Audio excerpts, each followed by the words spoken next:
tinatanggap yon? Bakit tinatanggap natin yung rules? Bakit tinatanggap natin yung decision na meron na binibigay sa atin? Bakit tinatanggap natin yung recommendation? To strengthen that relationship. Amen.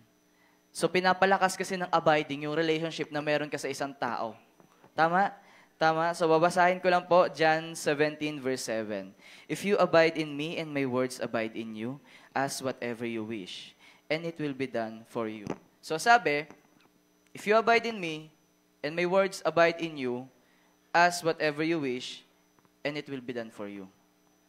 Baliktarin po natin. So, hatiin natin sa dalawa yung verse na yun, no? Hatiin natin. Baliktarin natin. Unahan natin, ask whatever you wish, and it will be done for you. Sarap pakinggan, no? Ask whatever you wish. Kahit ano palang hilingin ko, pwede. Mabibigay pala sa akin. Mabibigay pala sa akin. Ay, ayos to. Parang gusto ko ng ganitong bagay. Mabibigay sa akin. Amen? Balikan natin yung una. Balikan natin. If you abide in me, and my words abide in you. Amen? Mabibigay lang yung mga gusto natin. Mabibigay lang yung hinihingi natin if we abide in the Word of God. Amen?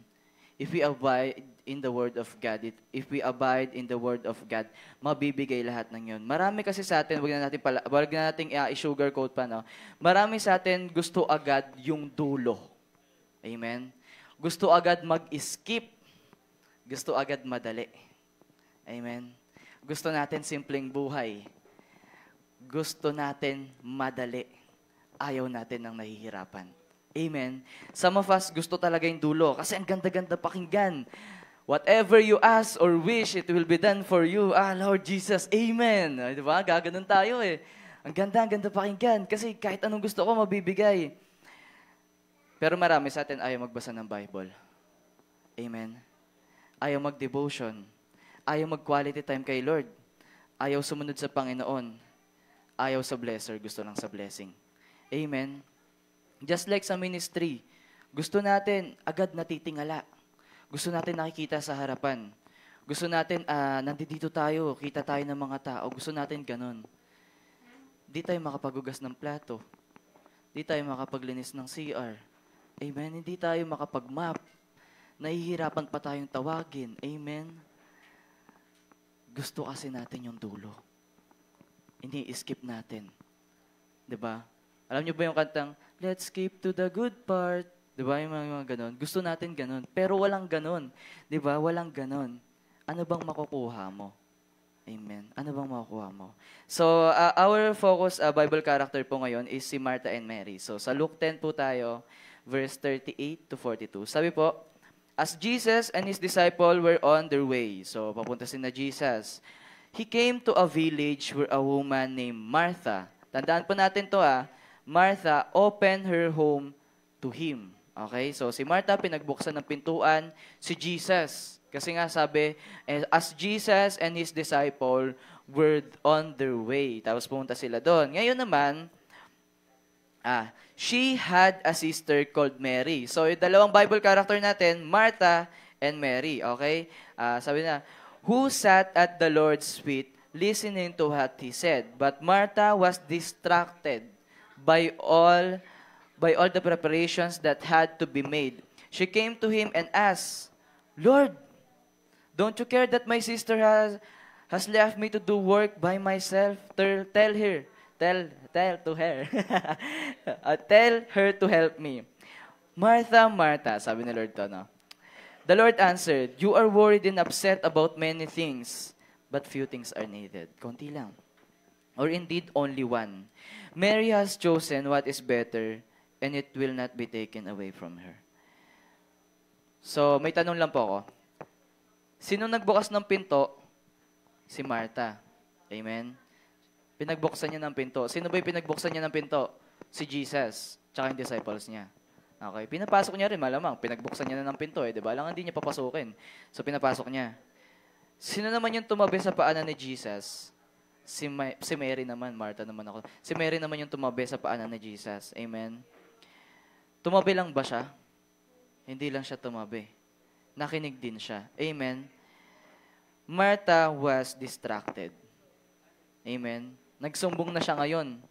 Lord, bakit hindi mo sabihan si Mary, tulungan ako sa ginagawa ko? Amen? Ang sagot ni Jesus, masyado kang distracted, masyado kang worried. Isa lang yung kailangan mo. Amen. Sa buhay natin, maraming choices. Pero isa lang yung nahanap ni Mary. At yun yung better choice. Amen. So tandaan po natin na isa lang yung nahanap niya, and yun yung better choice. Ulitin ko po, better choice. Not easy choice. Okay? Magkaiba yung dalawang yon.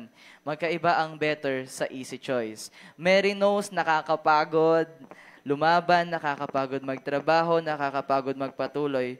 Pero alam ni Mary paano mag-surrender sa Panginoon. Kasi yun lang yung kailangan niya. Amen? While Martha, stressed siya, distracted siya to do a lot of things. Kanino niya ba ginagawa? Kay Jesus naman. Amen? Kay Jesus niya naman ginagawa yon. Parang tayo lang din yan sa ministry. Kay Jesus natin ginagawa lahat ng to. Amen? Kay Jesus natin ginagawa yan. Pero bakit siya distracted? Tanungin natin sarili natin. Bakit tayo distracted? Amen? Ulitin ko po yung verse 38. As Jesus and His disciple were on their way, He came to a village where a woman named Martha opened her home to Him. Pinagbuksan niya ng pinto. She had a sister called Mary who sat at the Lord's feet listening to what He said. Pinagbuksan ni Martha si Jesus, nag-prepare si Martha para kay Jesus, pwedeng makakain, maiinom, kasi nga, nag-travel nga sila, di ba? Pwedeng ganun. Pwede niya. Yung hospitality, nandoon naman. Hindi naman sinabi ni Jesus na mali yung ginawa niya. Amen. Wala siyang sinabing, Martha, mali naman yung ginawa mo eh. Dapat hindi mo ako pinagbuksan ng pinto, dati tinayaan mo ako magbuksan ng pinto eh. Di ba? Hindi niya sinabi yun. Amen. Na-appreciate ni Jesus yun, na pinagbuksan siya ng pinto, pinag-prepare siya. Pero anong problema? Bakit siya distracted? Amen. Mary sat at the Lord's feet and listened to Jesus. Yun yung sagot. Yun ang nakalimutan ni Martha, magpahinga at makinig. Amen. Some of us do a lot of ministry in this church. Marami sa atin na marami tayong ministry. Pero ang tanong, do we listen to the word? Amen. Pwede kasing nandito tayo sa church but we don't listen to the word. Amen. Nakakalimutan natin yung purpose natin. Amen. Nakakalimutan natin kung sino ba tayo. Ba't ba tayo nandito? Amen. Pwede tayo may ginagawa tayo para kay Lord. Pwede yun. Marami tayong pwedeng gawin para kay Lord. Pero nakikinig pa ba tayo ng salita niya? Amen. Amen. Ayun. Pwede nating ipagbuksan ng pinto si Jesus. Amen. Kahit dito, pwede natin siya pagbuksan kung darating siya. Pwede natin siya pagbuksan. Pero yung pinakamaganda kasing example dyan is like, pwede natin pagbuksan si Jesus sa puso natin. Pero at the same time, hindi natin siya mahal. Amen. Pwedeng pagbuksan natin si Jesus sa puso natin, pero hindi pa rin natin siya mahal. Amen. Yun po yung nakakalungkot doon. God knows what you're doing. Alam niya lahat ng pagod mo. Alam niya yung ginagawa mo, sacrifices mo. Alam niya lahat yan. Alam niya lahat yan. Pero alam din niyang masyado ka ng busy. Amen. Masyado na po tayo nagiging busy. Why don't you take rest? Bakit hindi ka tumabi sa Panginoon at makinig? Amen. Sat at the feet of Jesus and listen. Madalas tayong magreklamo. Amen. Kahit marami na tayong ginagawa sa Panginoon, madalas tayong magreklamo. Hindi na tayo nakikinig. Amen. Madalas tayong umoo, pero hindi na tayo nagbabago. Amen. Walang changes. Amen. Sabi po sa Romans 12:1, Therefore, I urge you, brothers and sisters, in view of God's mercy, to offer your bodies as a living sacrifice, holy and pleasing to God. This is your true and proper worship. So ito yung nakaka-please para kay Lord. Amen. To offer your bodies as a living sacrifice. Sabi naman sa 2, do not conform to the pattern of this world, but be transformed by the renewing of your mind. Then you will be able to test and prove that God's will is His good, pleasing, and perfect will. Yun ang sinasabi ng Panginoon. We repent enough to be forgiven. Amen? But do we surrender enough to be changed? Pwede kasing nagre-repent lang tayo na nagre-repent, pero walang pagbabago. Amen? Maraming beses na tayo nag-repent sa Panginoon, pero yung pagsusurrender natin sa Panginoon, wala pa rin. Amen? Amen? Just want to recall lang po, parable of the talents. Yung story po kasi ng parable of the talents is, yung master nila, di ba, aalis siya. Pupunta siya ng malayong lugar. Tapos may 3 siyang servant ngayon. Yung 3 niyang servant, binigyan niya ng ari-arian niya na parang, halimbawa, sa atin na lang, binigyan natin ng pera, ganun. Yung isa, binigyan niya 5,000, yung isa, 3,000, yung isa, 1,000, according sa kaya nilang gawin. Amen. So, kaya niya binigyan yung isa ng 5,000 kasi alam niya marami siyang kayang gawin. Yung 3,000, alam niya marami din siya kayang gawin. Yung 1,000, marami din siyang kayang gawin. Amen. Pero nung dumating yung master, 2 doon, yung binigay na pera ng master, kumita pa. Pero yung isa hindi. Amen. Tapos, nung dumating yung master, nagalit siya dun sa isang hindi kumita. Amen. Nagalit siya doon. Doon sa 2 na nakita niya na kumita pa, mas binless niya pa. Kasi nga, kumita pa yung 2 yon. Amen? Pero yung isa, nagalit siya doon. Bakit po ba? Yung binigay kasi ng master na yon, talents. Amen? Kumbaga, binigyan kita ng pera ngayon, di ba? Yung binigay ko sa'yo, hindi lang naman about money eh.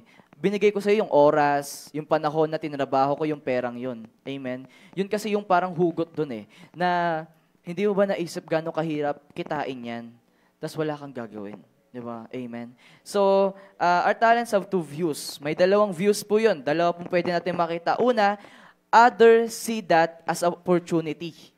Amen? So, nakikita ng iba na yung talents na binibigay sa atin is a opportunity, while others see them as a responsibility. Anong pinagkaiba ng 2? One is doing something to glorify the Lord, while one is doing nothing. Amen. Yung isa may ginagawa, yung isa wala. Kaya nagalit ang Panginoon. Kasi nga, bakit wala kang ginagawa? You have talents. I given you talents. Amen. Binigyan tayo ng Panginoon. Sometimes, God's opportunity is like hammer to us. Para tayong pinupokpok. Yung pressure nandoon, yun yung nararamdaman natin. Lord, parang ang bigat ha. May mga ganun tayong instances na parang bakit ganito yung atmosphere sa likuran ko, Lord? Parang ang bigat. Whenever we feel like we're being hammered, God is building and finishing your character. Amen? Di ba pag may gumagawa ng bahay, iniisa-isa yan eh. Di ba? Ito yung foundation. Ito yung dito. Ito yung sa floor. Ito yung pako gagamitin ko. Ito yung hammer. Ipupukpok niya doon para magawa yung bahay. Ganon din yung ginagawa ng Panginoon. Tingin niyo po ba kung may buhay yung kahoy na yon, pag pinukpok siya ng martilyo, 'di ba? Kung yung kahoy may buhay, pag pinukpok siya ng martilyo, aray! Ang sakit, ang lalim ng tusok, 'di ba? Hindi naman, hindi gumaganon yung kahoy. Amen. Kasi alam nung kahoy na binibuild siya. Amen. Alam nung kahoy na may ginagawang mas better sa kanya. Amen. Yun po yung gustong sabihin ni Lord. Kasi creator natin siya. So remember, listen and abide. Kasi minsan, baka marami nga tayong ginagawa, hindi naman tayo nakikinig sa Panginoon. Amen? Amen? Pwedeng nag-a-abide tayo, pero hindi tayo nakikinig. Amen? 2 bagay po kasi yun. If you abide in me, and my words abide in you. Hindi siya pwedeng, if you abide in me, okay na. Hindi pwedeng ganun. If you abide in me and my words in you, ask whatever you wish and it will be done for you. Amen po ba? Ulitin ko lang po ulit ha. John 17 verse 7. If you abide in me and my words abide in you, whatever you wish and it will be given to you. I just want to share lang po this word, wait. So, binigyan ko sila ng parang, anong tawag dito? Yung, di ba, W. Tapos, may ibig sabihin W. Tapos, A-I-T. Okay. So, wait. If you want to abide, we need this. Walk faithfully in His will. According pa rin sa wait yon. Sa A naman natin, allow God to mold you first. Amen? Sa I natin, ignore the negative pressure. Amen? Sa T, trust that God will fulfill His promise. Hindi porket nag-abide tayo, andyan agad ang sagot. Kailangan natin mag-antay sa Panginoon. Amen po ba? Kailangan natin mag-wait sa Kanya, walk faithfully in His will, allow God to mold you first, ignore the negative pressure, trust that God will fulfill His promise to you. if you abide in His, and if you abide in His Word. Amen. Amen. So yun lang po yung Sunday Bites natin. Sana po may naging kuha po tayo reflection na Lord, I do a lot of ministry, Lord, pero bakit nahihirapan pa rin ako? Amen. So pray po tayo. Yes, Lord, the Heavenly Father, Lord God, maraming salamat po, Panginoon, for this morning, Panginoon, Lord God, that we listen to your word, Panginoon, Lord God. Thank you for reminding us, Panginoon, Lord God, na bakit ba kami napapagod? Ba't kami nahihirapan, Panginoon, Lord God? Yun lang, Panginoon, Lord. Nahihirapan kami makinig ng salita mo, Panginoon. Nahihirapan kami, Panginoon, mag-abide sa iyo, Lord God.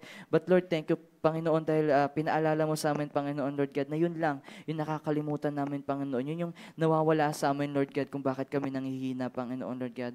Lord, palakasin mo, Panginoon, yung mga pusong nanghihina ngayon, Lord God. Palakasin mo, Panginoon, yung mga spirito, Panginoon, na nanghihina sa mga oras na to, Panginoon, Lord God. Lord, thank you for recharging us, Panginoon, once again, Lord God. Thank you for restoring us, Panginoon, by the Spirit, Panginoon, that you've given us, Lord God. And Lord, maraming salamat for your blessings, Panginoon. Lord, na hindi nagsasawa, Panginoon, Lord God, hindi nagkukulang, Panginoon, at higit-higit pa, Panginoon, na meron kami na binibigay ninyo sa amin, Panginoon, Lord God. And Lord, for this morning, Panginoon, we declare the victory, Lord God. We just want to enjoy your presence, Lord God. The praise and worship, Panginoon, na gagawin namin mamaya, Panginoon. Gusto namin i-enjoy yun, Panginoon. Lalo na yung salita mo, Panginoon. Gusto namin makinig doon, Lord God. Lord, mangusap ka sa buhay ng bawat isa, Panginoon, sa umagan to, Lord God. And Lord, muli, binabalik namin lahat ng papuri, pasasalamat sa makapangyarihang pangalan ni Jesus. Amen.